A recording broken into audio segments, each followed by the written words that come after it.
तो first thing एक question करते हैं साथ साथ में। इक्वालिटी बिफोर लॉ मीन्स, आपको हमने टेस्ट में क्वेश्चन पूछा था रिजर्वेशन से रिलेटेड। सो यार आपको एक चीज समझनी है, रिजर्वेशन आपका फंडामेंटल राइट नहीं है, फंडामेंटल राइट है इक्वालिटी। रिजर्वेशन सरकार ने एक तरीका सोचा है इक्वालिटी लेके आने का।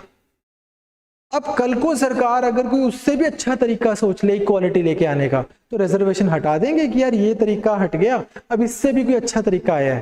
तो आपको लॉजिक समझना है कि reservation is a means to an end and the end is equality. तो वो क्वेश्चन बहुत बच्चों का गलत हुआ है, हम चेक कर रहे थे।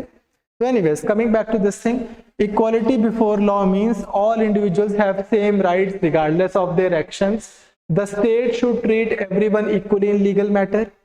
Equality in wealth and property distribution and freedom from judicial decisions. तो बड़ा सिंपल सा क्वेश्चन है, क्या आंसर है इसका? बी। Alright, thank you. अच्छे बोल रहे हैं, इसका आंसर बी है। Of course we will share this with you. तो आपको ये लॉजिक समझ आया कि reservation is not a fundamental right. What is your fundamental right? Equality. वो इक्वालिटी हमें कहां से मिलती है? Article 14, 15, 16, 17 and 18। यही तो ब्यूटी है हमारे कॉन्स्टिट्यूशन की। अगर आप ध्यान से देखोगे, विंस्टन चर्चिल क्या कहता था? विंस्टन चर्चिल है, वो बोलता था कि इंडिया की कॉन्स्टिट्यूएंट असेंबली जो है, ये इंडिया की कॉन्स्टिट्यूएंट असेंबली है ही नहीं, ये तो ब्राह्मणों की कॉन्स्टिट्यूएंट असेंबली है। ये आपने अपर कास्ट के बंदे बिठा दिए, वो बैठ के इंडिया का कॉन्स्टिट्यूशन बना रहे हैं। अब ये विंस्टन चर्चिल की ना नैरो माइंडेडनेस दिखाता है, ये विंस्टन चर्चिल का छोटी सोच दिखाता है। क्योंकि वहां पर बैठ के पूरी दुनिया के आप कॉन्स्टिट्यूशन उठा लो, 99% कॉन्स्टिट्यूशंस में आपको सबसे पहले फंडामेंटल राइट कौन सा मिलेगा? राइट टू फ्रीडम, जो आपके कॉन्स्टिट्यूशन में भी आपको मिलता है आर्टिकल 19 के बाद। बट हमारे यहां पर so called upper caste constituent assembly बैठ के क्या बोलती है कि यार फ्रीडम से भी पहले जो हमने समाज में लेके आना है वो क्या है? इक्वालिटी। फ्रीडम से भी इंपॉर्टेंट, उस आजादी की लड़ाई लड़ रहे हैं 100 साल से, और 100 साल से आजादी की लड़ाई लड़ने के बाद में ये नहीं बोल रहे हैं कि फंडामेंटल राइट में सबसे पहले आजादी दो ना, वो भाई बाद में आ जाएगी। सबसे पहले इक्वालिटी लो, चाहे कोई ब्राह्मण है, कोई बनिया है, कोई शूद्र है, कोई क्षत्रिय है, कोई किसी भी कास्ट से हो, किसी भी रिलीजन से हो, सब बराबर। तो ये हमारे कॉन्स्टिट्यूशन की आर्टिकल 14 to 18 की ब्यूटी है जो आपको याद रखनी है। उसमें से एक है इक्वालिटी बिफोर लॉ। सेकेंड, थोड़ा सा आपको पर्सपेक्टिव ले लेके पढ़ना है चीजों को। Second, positive liberty emphasises absence of external restraints, freedom to develop one's potential, unrestricted individual action and economic self-reliance। मैंने आपसे पहले भी डिस्कस की हुई है ये चीज कि समाज में पहले ऐसे चल रहा है कि लोगों के ऊपर रिस्ट्रिक्शंस है,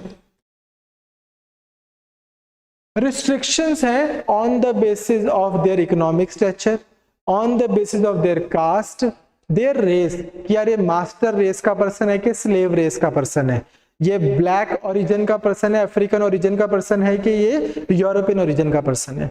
उस बेस पे लोगों पे रिस्ट्रिक्शंस हैं, ये ब्राह्मण है कि दलित है, क्षत्रिय है कि दलित है, इस तरह से। लेकिन उसके बाद आके थिंकर्स आके बोलते हैं कि क्या होना चाहिए? किसी के ऊपर कोई रिस्ट्रिक्शन नहीं होनी चाहिए, सबके पास होनी चाहिए लिबर्टी। ठीक है जी।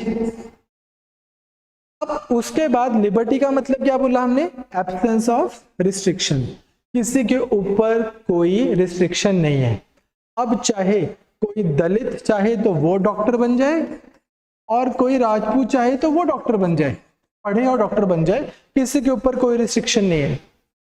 फिर इसके बाद में इससे भी बड़ी बात करने के लिए नए लोग आके बोलते हैं कि यार ये बात है जो तुम्हारी, ये किताबी है, बात ठीक है, पर ये कागजी बात है, क्योंकि जो पर्सन किसी गांव में बैठा है और वो दलित परिवार से, उसकी स्कूल में एडमिशन नहीं हो रही, उसके पास किताबें लेने के पैसे नहीं है, उसके घर पे कोई पढ़ा लिखा नहीं है, वो कहां से बन जाए डॉक्टर? हर कोई पर्सन अंबेडकर थोड़ी बन सकता है। तो फिर सरकार क्या करे, सिर्फ रिस्ट्रिक्शंस ना हटाए बल्कि इससे एक स्टेप आगे जाए, +1 स्टेप। वो स्टेप क्या है, लोगों के लिए कुछ करें, उनको बताएं जाके कि यार ये तुम्हारे लिए किताबें, ये स्कूल है, ये सड़कें बनी हुई हैं, ये लो सारी सपोर्ट, अब तुम डॉक्टर बनो। तो एक्चुअल में तो उसके पास लिबर्टी डॉक्टर बनने की तभी आएगी जब सरकार जाके कुछ करेगी किसी के लिए। इस टाइप की लिबर्टी को जब ना सिर्फ सरकार आपके ऊपर से रिस्ट्रिक्शन हटा देती बल्कि सरकार सामने जाके आपको और ज्यादा सपोर्ट करती है, इसको हम क्या बोल रहे हैं, positive liberty, freedom to develop one's potential. ठीक है जी, सिंपल। चले आगे, सिंपल है।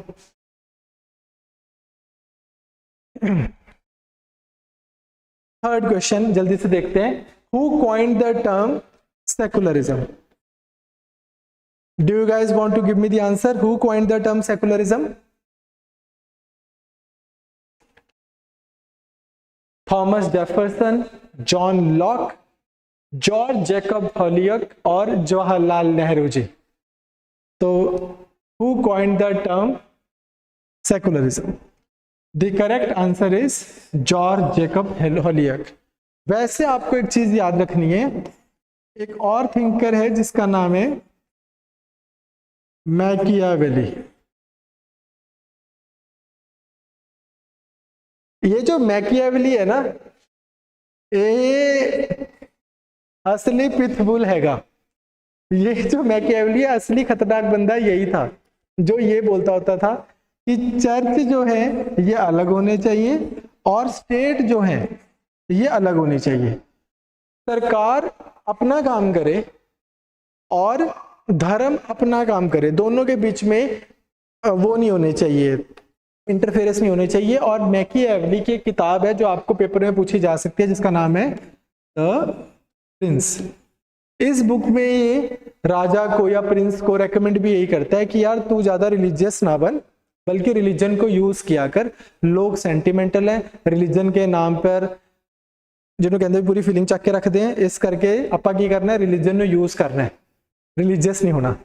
बट ननदलेस ਇਹ ਕਹਿੰਦਾ ਵੀ ਇਹ ਸਰਕਾਰ ਜਿਹੜੀ ਹੈਗੀ ਹੈ ਉਹ ਸਾਰੇ मतलब ਲੋਕਾਂ ਰਿਲੀਜੀਅਸ ਨਹੀਂ ਹੋਣੀ ਚਾਹੀਦੀ, because according to him that is harmful for the सरकार, that is harmful for the religion. दोनों का बेड़ा गर्क ਹੁੰਦਾ ਜੇ सरकार तो रिलीजन मिल जाना आपस में। बट फॉर्मली पॉलिटिकल थ्योरी के पॉइंट ऑफ व्यू से ये टर्म कॉइन की गई by George Jacob Holyoake, an English social reformer. तो इन्होंने ये टर्म को सिविल अफेयर्स में इंट्रोड्यूस किया। इसको हम थोड़ी देर में और देखेंगे कॉन्सेप्ट को। Next, which type of secularism allows the state to intervene in religious practices to promote equality and reform oppressive customs? यार आपके जो भी क्वेश्चंस हैं विद रिस्पेक्ट टू कितने फोकस करिए, with respect to CSAT this and that, यार ये 5 minute में करेंगे। 4 MCQ करो पहले मेरे साथ। टेस्ट में नंबर आप लोगों के आ रहे हैं 72, 75, 78, तो इसलिए साथ में बैठो, पहले मेरे साथ MCQ करो। Which type of secularism allow state to intervene? कौन सा सेकुलरिज्म है जो बोलता है कि हाँ यार सरकार इंटरवीन करे? वेस्टर्न सेकुलरिज्म अलाउज, गलत आंसर। वेस्टर्न सेकुलरिज्म क्या बोलेगा कि हाँ ठीक है सरकार जो है वो इंटरफेयर करे रिलीजियस प्रैक्टिसेस में। इंडियन सेकुलरिज्म, मार्क्सिस्ट सेकुलरिज्म या मल्टीकल्चरल सेकुलरिज्म? दोबारा सोच के बताओ भाई कि इसका आंसर क्या होगा, वेस्टर्न, इंडियन, मार्क्सिस्ट या मल्टीकल्चरल?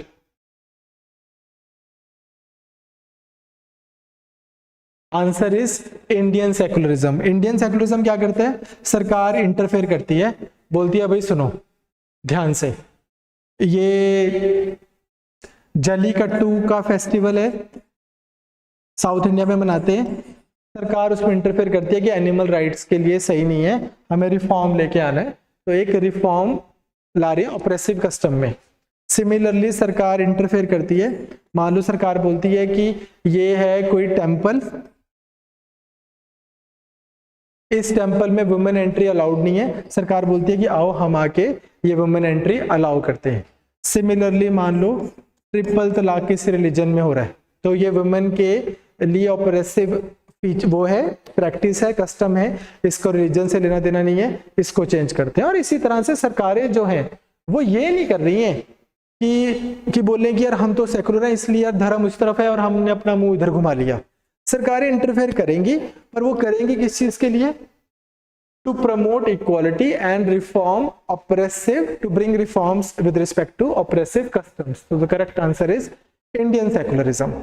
ठीक है जी, चले आगे। Next, what does the concept of negative secularism advocate? Negative secularism क्या होता है? अब अगेन मान लो सरकार है, वो बोल रही है कि सरकार का नाम है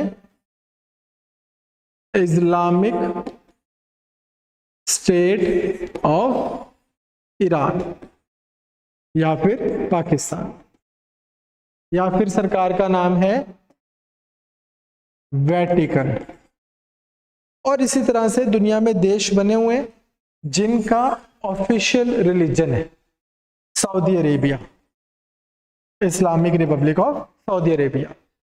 अब इन स्टेट्स में अगर आप हो let's say Hindu, Sikh, Jain, Buddhist, Christian, ज्यू, यहूदी, तो हो सकता है कि आपके अलग राइट्स हों और जो इस्लामिक लोग हैं उनके अलग राइट हों, या यहाँ पर अगर हम बात करें तो अगर आप क्रिश्चियन हो तो आपके अलग राइट्स हों, अगर आप नॉन क्रिश्चियन हो तो आपके अलग राइट्स। पास्ट में ऐसा हुआ भी है कि लेट्स से किसी के ऊपर जजिया टैक्स लग रहा है, किसी के ऊपर ज़कात लग रही है, या उससे पहले मनुस्मृति की बात करें तो किसने क्राइम किया और किसके ऊपर क्राइम हुआ इसके हिसाब से सजा है कि हाई कास्ट के पर्सन ने लो कास्ट पे किया, लो कास्ट के पर्सन ने लो कास्ट पे किया, हाई कास्ट पे किया। इस तरह के बहुत सारे लॉज बने हुए हैं। अब इस तरह के सिस्टम से आप चाहोगे कि इसकी जगह पे क्या होना चाहिए? इक्वालिटी होनी चाहिए, सारे लोग बराबर हो। तो आप ले आए एक कॉन्सेप्ट या आइडिया जिसको हम बोलते हैं सेकुलरिज्म, पंथ निरपेक्ष। सेकुलरिज्म क्या कह रहा है कि सरकार का कोई रिलीजन नहीं है, सड़क पे दो लोग लड़ रहे हैं तो सरकार जाएगी और लॉ दोनों पे अप्लाई करेगी, ये नहीं पूछेगी कि तेरा रिलीजन कौन सा है, तेरा कौन सा है, डिपेंडिंग ऑन आप किस रिलीजन से हो उस हिसाब से सरकार जो है वो अपना, उस हिसाब से सरकार अपनी पॉलिसीज करेगी, ऐसा नहीं होएगा। But having said that, sir ये है वेस्टर्न सेकुलरिज्म, यार स्टेट अलग है, सरकार अलग है और रिलीजन अलग है। अब सरकार का ही ऑफिशियल रिलीजन हो, इससे तो यही बेटर है कि अलग अलग होना चाहिए, स्टेट अलग और रिलीजन अलग। फ्रांस का जो ये सेकुलरिज्म है वो ऐसा सेकुलरिज्म है। इंडिया का सेकुलरिज्म जो है वो इससे एक स्टेप आगे जाता है, वो बोलता है कि यार रिलीजन कोई टैबू नहीं है, रिलीजन कोई ऐसी चीज नहीं है जिसका नाम नहीं लेना या हाथ नहीं लगाना। सरकार जो है वो किसी की पार्शियलिटी ना करे, किसी को सपोर्ट ना करे, किसी को अपोज ना करे, but that does not mean कि सरकार बस ऐसे बोलेगी तुम्हारा रिलीजन तुम देखो। अगर किसी रिलीजन को, हमने सब रिलीजन को इक्वली रिस्पेक्ट करना है, किसी रिलीजन को अगर कुछ रिफॉर्म्स की जरूरत है, कुछ सपोर्ट की जरूरत है तो कर देगी सरकार, क्या प्रॉब्लम है? तो this is Indian form of secularism. This one कि strict separation between religion and state with no interference in religious practices, this is negative secularism. जैसे आपको फ्रांस में दिखेगा, फ्रांस वाले लोग क्या बोलते हैं? क्रॉस पहनना है अपने घर जाके पहनो, पब्लिक प्लेस पे नहीं पहनना, स्कूल में नहीं पहन के आना, कॉलेजेस में नहीं पहनना, यूनिवर्सिटीज में नहीं पहनना, ऑफिस में नहीं पहनना। टिक्का लगाना है अपने घर जाके लगाओ, स्कूल में नहीं लगाना, ऑफिस में नहीं लगाना। पगड़ी का आपने सुना होगा, बहुत ज्यादा कंट्रोवर्सी हुई थी फ्रांस में कि यार जो पगड़ी है जो सिख लोग पहनते हैं कि यार ये रिलीजियस सिंबल है। फ्रेंच सेकुलरिज्म बोलता है कि यार आपको पब्लिक प्लेसेस में पगड़ी पहन के नहीं आना। फिर फ्रांस में बात हुई थी बुरकिनी की, बुरका टाइप बिकिनी होती है कि यार ये रिलीजियस सिंबल है, आपको ये नहीं पहनना। France is a hardcore secular country, so therefore no religious symbol in public places shall be allowed. तो इस तरह से ये उनका है। तो एनीवेज, बट हमारा थोड़ा इससे डिफरेंट है। So strict separation is negative secularism. This is a very important question. Which thinker is associated with the phrase wall of separation to describe relation between church and state, church के बीच में और state के बीच में, सरकार के बीच में एक दीवार हो, सेपरेशन की दीवार, ये इनमें से कौन सा थिंकर बोल रहा है? John Locke, Thomas Jefferson, Machiavelli या जॉर्ज जेकब हॉलियर्क? भाई इसका आंसर दो। I am waiting for your answer. This is a very important question from your Punjab PCS political theory point of view. So A, B, C और D?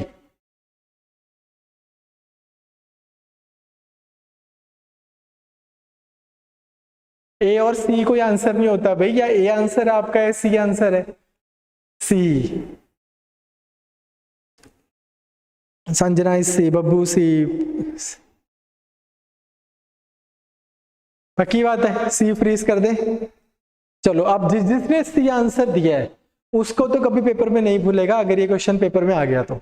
The correct answer is B, the phrase wall of separation was famously used by Thomas Jefferson in his letter to Baptist Association। ठीक है, clear, याद रहेगा। Machiavelli ने वैसे बात की है कि राजा को, उसने प्रिंस को लिखा है कि यार ये जो है ना जो जितने भी ये चर्च हैं, church B is possible to, अब बाद में लिख दो आप, तो कि यार ये जो है चर्च, इनको अपने ऊपर हावी ना होने दिया करिए, उसने वैसे बाद में अब लिखा हुआ है, but correct answer is B. अब आपका ये क्वेश्चन तो गलत नहीं होएगा कि थॉमस जेफरसन कौन है जो बोल रहा है वॉल ऑफ सेपरेशन। लो भाई, very easy question, very important question, probable question. Article 25 to 28 of the Indian Constitution primarily deals with prohibition of discrimination based on religion, freedom of religion and religious practices, protection of minority education institution, implementation of a uniform civil code. What is the right answer? इस question का भी answer I would expect from you. यार ये paper में आएगा आपको question. B, freedom of religion and religious practices, पक्का B answer है। A K is saying B, Parampreet B, Liverpool B. चलो ये तो क्वेश्चन चलो इजी है, B is the answer. Article 25 क्या बोलता है? Freedom of conscience and free profession, practice and propagation of religion. Article 26 क्या बोल रहा है? Freedom to manage religious affairs. 27 freedom from payment of taxes and freedom from attending religious instructions. तो ये simple question है। अगेन इंपॉर्टेंट क्वेश्चन बच्चे from political theory point of view. Which of the following thinkers wrote the famous work A Vindication of the Rights of Women? एक औरत के rights के ऊपर इनमें से किसने वाली बुक लिखी हुई है? Harriet Taylor, Mary Wollstonecraft, John Mill और डेविड ईस्टन। फेमिनिज्म आपके सिलेबस में लिखा हुआ है as a topic political theory के, और +1 की एनसीईआरटी में भी उसके ऊपर चैप्टर है, आपको पेपर में क्वेश्चन आ सकता है ये, तो आपको पता हो। बी मैरी, बीमारी है, अच्छा ऐसे याद किया हुआ बच्चे ने, इसका नाम है बीमारी। ओके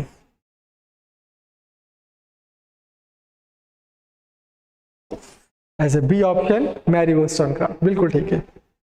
तो the correct answer is B, which is Mary Wollstonecraft, who lived in this days, she wrote Vindication of a Rights of Women। ठीक है जी, याद रहेगा ये भी। डी कहां से पहुंच गए आप? डेविड ईस्टन ये बात नहीं करता। डेविड ईस्टन आपको आएगा नहीं पेपर में, पर David Easton talks about system theory. आपने कभी शायद सुना हो सिस्टम थ्योरी। एक अगर पेपर में अभी ये क्वेश्चन आ जाए तो आपको बताओ, David Easton is from system theory. Alright, how many of the following constitutional provisions must cogently reflect this secular character of the Indian state by ensuring state neutrality in religious matters and protection of religious freedom? भाई ये MCQ का answer दो मुझे। Only one option correct, only 2 options correct, only 3 options correct, all the 4 options are correct. Article 25, 26, 30 and 280. जो person बोल रहा है B, that is only 2 options correct, tell me which 2, कौन कौन सी 2 ठीक है?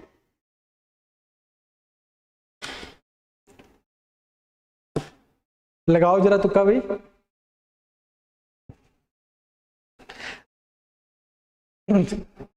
या listen, I don't want you to answer it like this कि ए बी सी। आप मेरे को ये बताओ कि कौन कौन सा आर्टिकल जो है आपको लग रहा है इसमें से फिट हो रहा है, किस चीज पे? Secular character of Indian state या रिलीजियस फ्रीडम से लेकर। अभी आपने मेरे साथ में एक चीज देखी थी,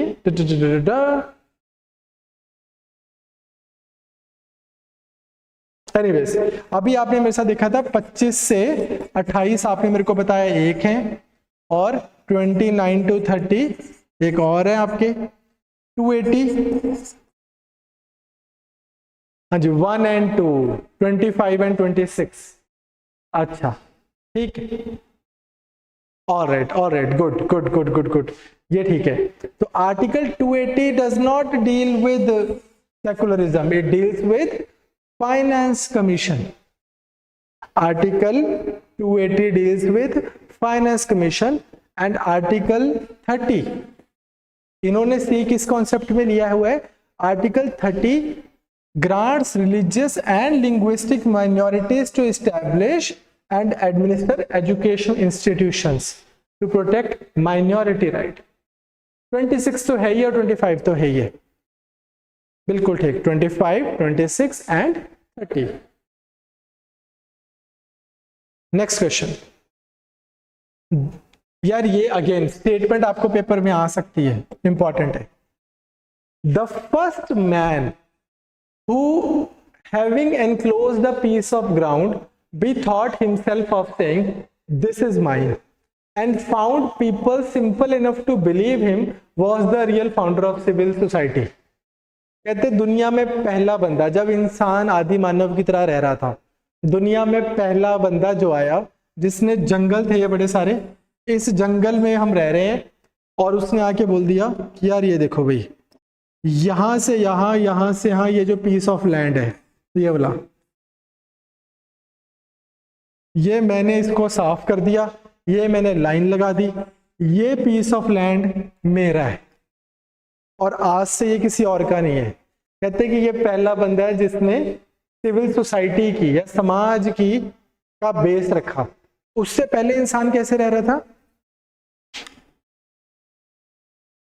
उससे पहले अभी मैं बब्बू आपके क्वेश्चन का आंसर देता हूं। उससे पहले इंसान कैसे रह रहा था कि वो रह रहा था एक सैवेज की तरह, एक अच्छा बट मैनरलेस पर्सन की तरह, नोबल सैवेज की तरह। पर इस पर्सन ने आके उसको, समाज को पूरा चेंज कर दिया। तो ये किसकी स्टेटमेंट है? John Jacques Rousseau, Jean Jacques Rousseau ये स्टेटमेंट है कि यार यहां से ही, प्राइवेटाइजेशन से ही सारी सिविल सोसाइटी शुरू हुई। ठीक है जी, clear? The correct answer is Rousseau. So या